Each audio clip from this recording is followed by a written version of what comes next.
So today we're going to be making windmills made out of recycled bottles.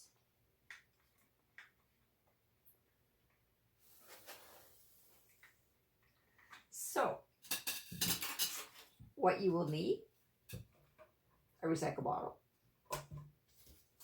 a recycled clothes hanger, the bottle cap from the actual bottle, one that's bigger, doesn't matter which color, and that's approximately, and wooden beads. If you don't have beads, I have another option for you to do it with tape that I found a solution this afternoon when I tested it out. So don't worry about that. So first thing, because we want to cut the bottle, it's easier with an X-Acto, but if you don't have it, you can push the bottle in and cut with the scissors, but it's easier if you make a hole first. And then you have a place to insert your scissors and cut all the way around.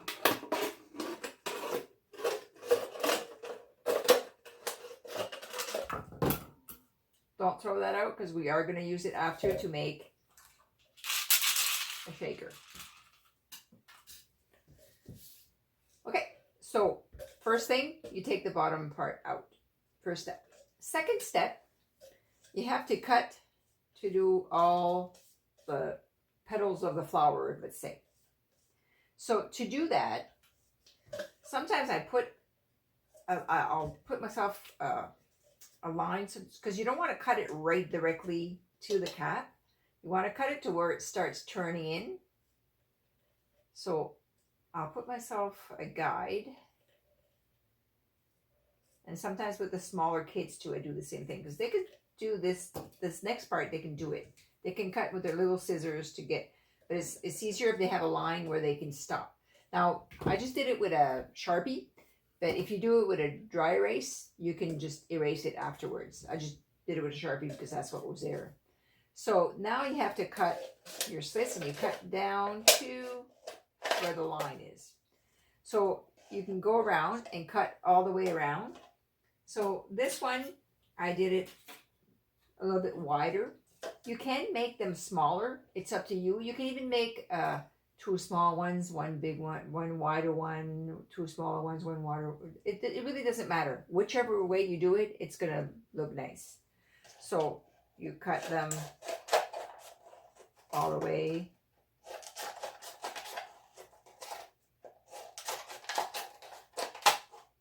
To the side. So I'm not going to do this whole part.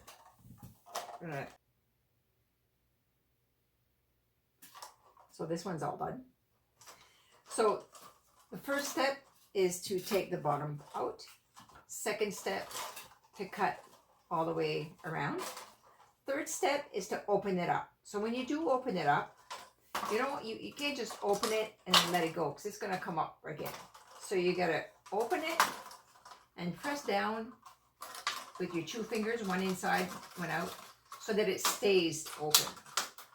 So you do that all the way around.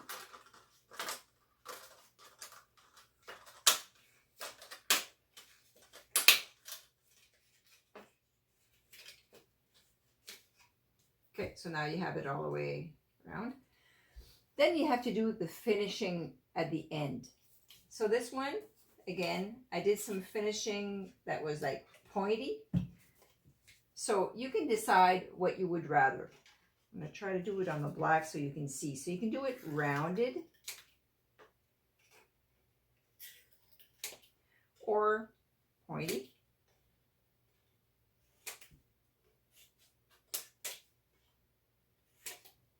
Or if you want, you can even do it from the V, but in the inside, like take that triangle out, but leaving the two sharp points over on this side. So that's really up to you.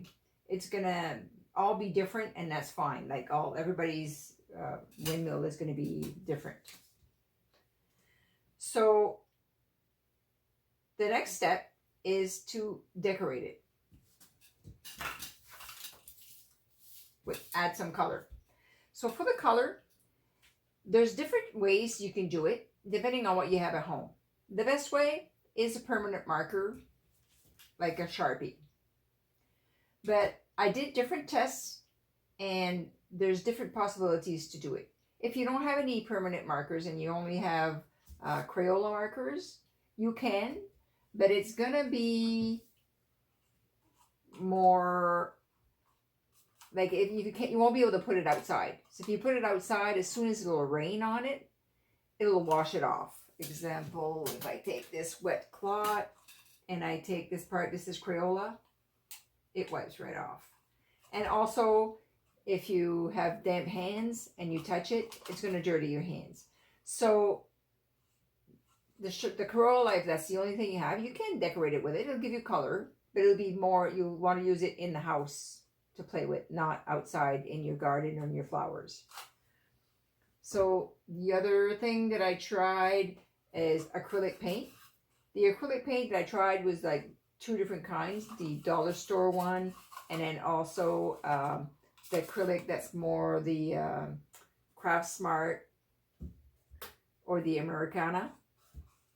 They work a little bit better, but if you scratch on it, you can scratch it off.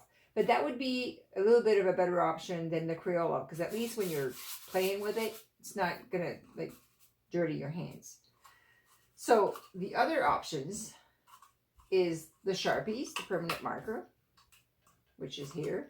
And also there's the paint markers. Now the paint markers, where did my paint markers go? There they are. Paint markers are, it's a marker that's a permanent acrylic paint. So it's more opaque, like this. But like at first, this is what I was always doing it with, but these are expensive. So lately, I've been just going with Sharpies because it's doing a really nice job. So I'm going to do the sample, and this one has been done with Sharpies. So when you're doing the Sharpie, I'm just going to put this over here.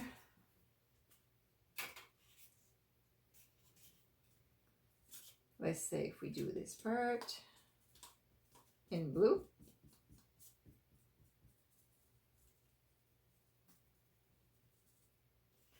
And let's say if you want to put some red close to the blue. Your Sharpies, or any marker, you don't want to touch another color with the same color on plastic, because it's going to contaminate and it's going to change the color of your marker. But because this is transparent, all you have to do is turn it around, and you can go really close to the, on top even of the color if you want. And it's not going to dirty your marker. So this is a really good advantage of having the transparency that you can work either side. So that's for the color. So the next part is to attach it all together. To attach it all together,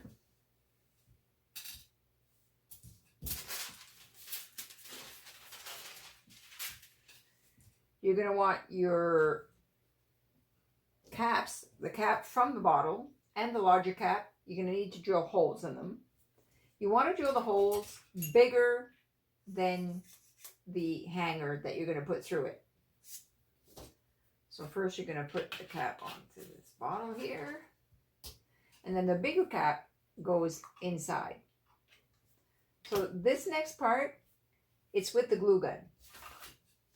You can try taping it with, if you don't have a glue gun, you can try taping it with duct tape or a strong tape, and it does work. It's not as pretty, but it works. So this part here, if ever you're used to working with a glue gun, but you're a younger age and you're not an adult, it's better to get the adult to do this part, because even myself, I try to be careful, and I've already burned myself, because you have to put the glue right on the edge of the cap on both sides. And then you have to put it inside the cap in the middle. So it's quite tricky. Just like this. So then you cut your hanger. If you want to have longer parts, you can make shorter ones or longer ones. I usually cut it in the middle, open it up, and make 2 long ones. But depending on where you want to put it and what you want to do with it, you can use shorter ones or longer ones. Oops. There, I'll put that here. So once this part's done, you can directly we'll put your metal wire inside. And now at the end for this bead, for this wooden bead that I put on, it's important to, I put it on with a glue gun, but I put the glue on the end.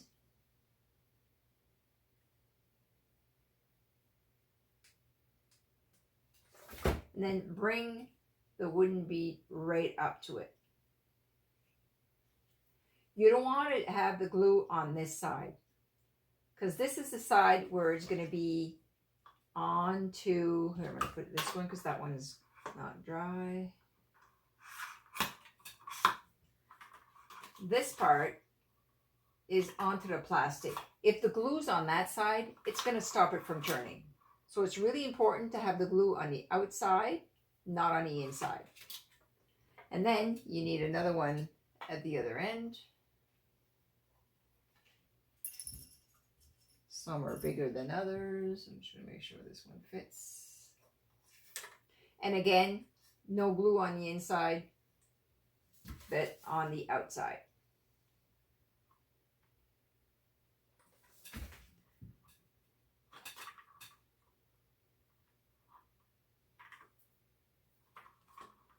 There we go. So after that, it's all finished. But if you're going to plant it right in the ground or in your flowers, you can leave it like this. But if the kids are going to be running around with it, playing with it, because that's what they like to do, I always bend it because it's dangerous if not.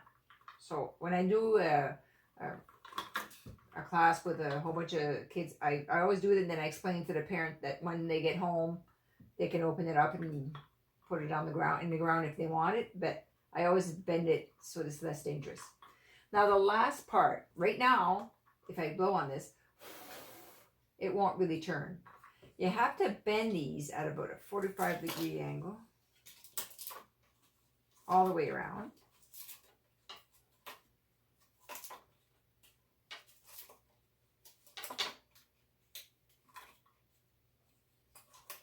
And then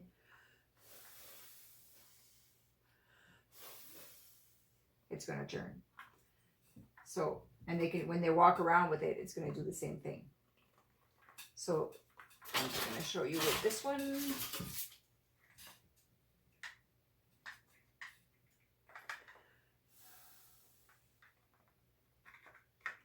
So in the inside here, I put some yellow acrylic paint because I had a yellow Sharpie, but it was really transparent, and I really wanted an opaque yellow. So I put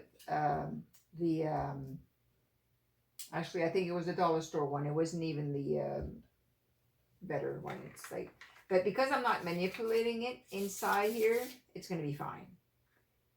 It probably could be scratched off if I really wanted to, but it'll be fine. So that's it for the bottle windmill. So I did say not to throw this out. So what you can make with those, if you try to put this together, it's going to be hard just to put it together. But if you cut little slits, this one's already been done, and you put it inside this way, then it's really easy to put together. And inside you can put, like I have wooden beads here, so that's what I'm going to be putting. You could put anything really. You can even put little bells in there. You can even put macaroni in there or rice, whatever you have home to have like a music instrument. So this one I made with a 2-liter, two liter bottoms of bottles and different things in it. So it's a little bit bigger. And this one I tied it in the middle. So first, to keep it together, I use either packaging tape or just regular Scotch tape, transparent, on here. And to attach it, if you want to have it, because it could be like even like in the wind, when the wind moves it, I like using it as like a wind chime type of thing. So it's easier if you attach it on the top and not on the side for the smaller ones, because of these little lumps. It helps to hold the string or the ribbon or whatever you're going to attach it with. So that's for that.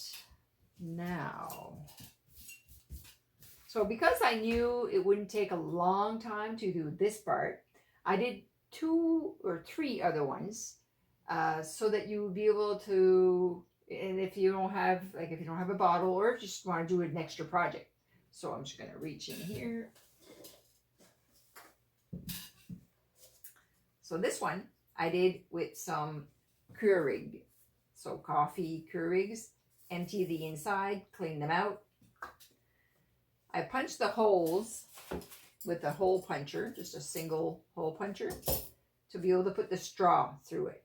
So I put the straw through both of them.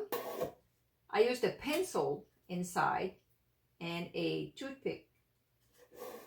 I put the toothpick through the 2 straws that I put through, and so you can decorate this the same way as you did the windmill, with either Sharpies or paint or Crayola or whichever. It's whatever you have at home. And you can even, you don't have to have it on, and if you can paint this directly with acrylic also. You don't have to have it directly on the bottle. You can just hold the pencil and play with it that way too. So that's the first one.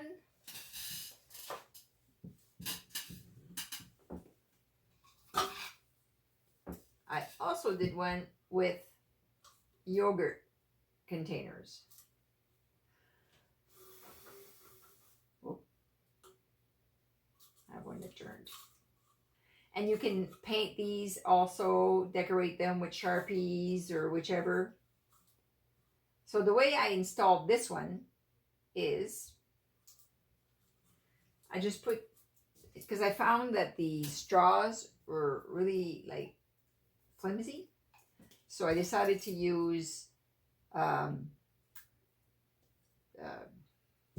just wooden dowels or wooden sticks.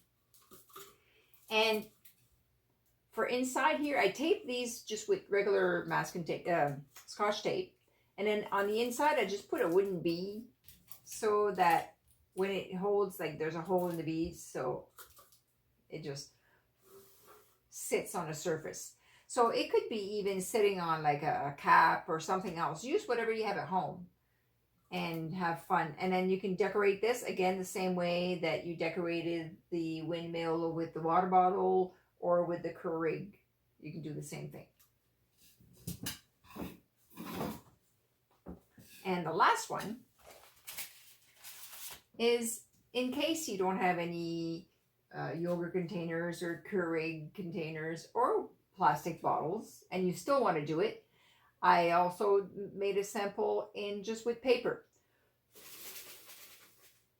that you can make, and I made a tiny one also. So I'm going to explain to you how to make this one.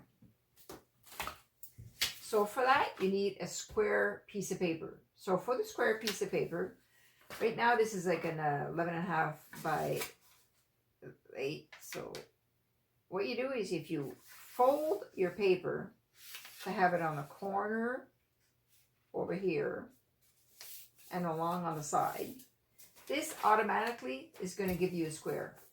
So you cut off this part.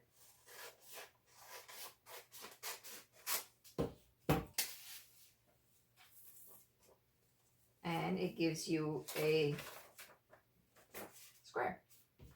So you've already folded it in two this way. Now you're going to fold it in half this way. And then you're going to take a pencil or marker or whatever, and you're going to mark halfway from the middle to the corner.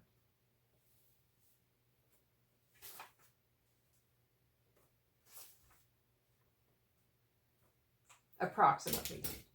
And you're going to want to cut. So now if you want to decorate this with Crayolas or Sharpie or whichever, even pencils, you can even do both sides.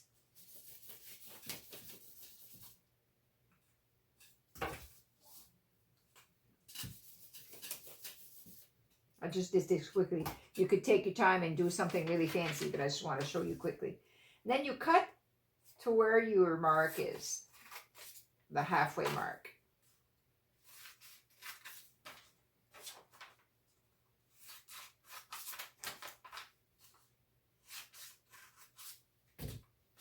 So now, you take the first corner up to the middle, second, so not the same triangle, the next one, first corner, not the same one, next one, to the middle, not the same one, but the next one, to the middle. And you're going to want a thumbnail and press it through. And that's it. If you push that onto a, I don't have any more pencils, but it's just a pencil with the eraser. You push that onto the eraser. You leave it, you pull it out just a little bit to leave it a little bit of room. And it gives you your windmill. So the smaller one, what I did is once I had that first square, I folded it in two, cut it, folded it in two again, to give me the squares that I needed to be able to make the tiny one. I've even seen some that are really, really tiny, like once again that you would fold this into and into, and then do it, and you use just a pin like when you're sewing to hold it, and it's really cute. So I hope you liked it. That's it for today. So I'm just going to push this over a bit. So next time I'll be making dream catchers. So what we'll need for that, I'm just going to reach over for my box.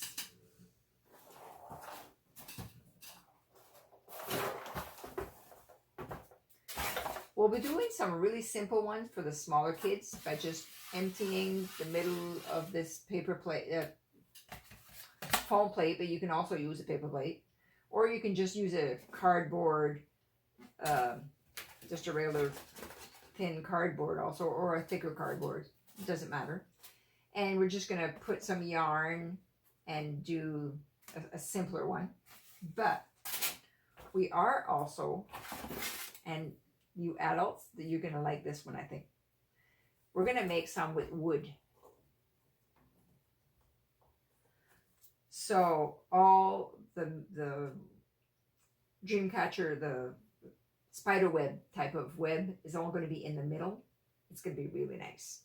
So in the meantime, if you do go for a walk and you are in your yard, you probably have some branches that don't go cut down in parts of the tree, but there's probably branches that are on the ground from the winter.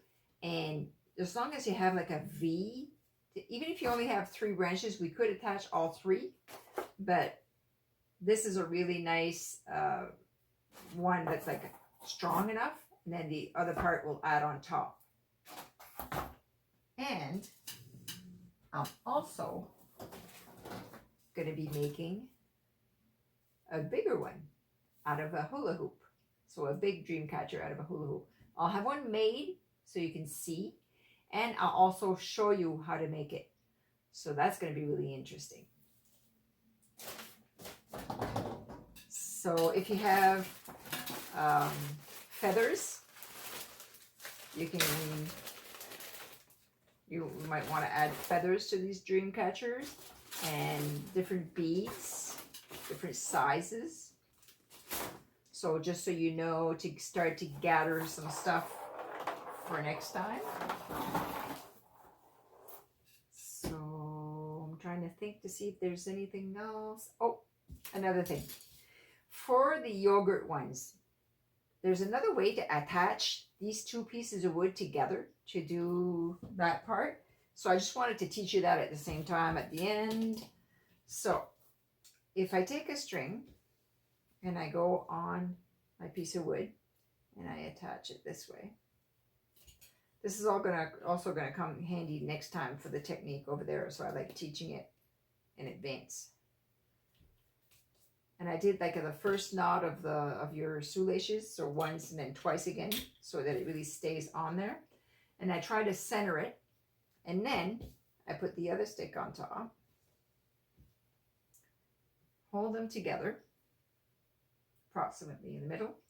And then I'm turning twice, and then twice, and then twice. And you want to leave that other part of the string hang because you're going to want to tie it at the end.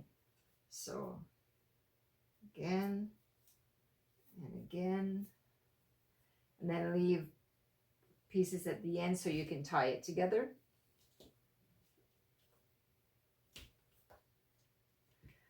And then you can put it in the center again. You can even solidify this with a glue gun if you want, and then you could put your wooden bead on top of that so that you can have it spinning instead of just putting tape on there, because I found it was like, if this is a better way, this is a better system.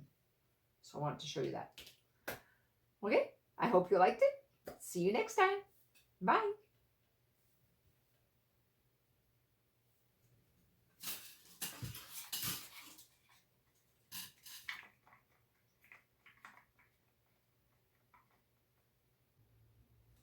I forgot to show you one little thing. I had said that if you didn't have any wooden beads to do the connection of the windmill, that I would show you another way. So I'm going to show you now. So the hanger, you're going to want to have either duct tape or any kind of tape. And you're going to want to make something thick enough for it to stop it from coming out. So let's just say this, the tape, so it doesn't come out. But if you just put the tape this way and have it on the cap, it's not going to turn nicely. It's going to do the same thing as if the glue was on that side. It's going to stop it. So the solution for that is either a small cardboard or a small plastic cut in round with a hole in the middle. And if you put that against your tape, it serves like a washer basically. So now it's going to turn nice because that is between the tape and the cap. So do the same thing at the other end. So I have the plastic one that I'll just put at this end, and then do some tape here to have it connected. So even if you don't have the wooden beads, you still can do it. Okay.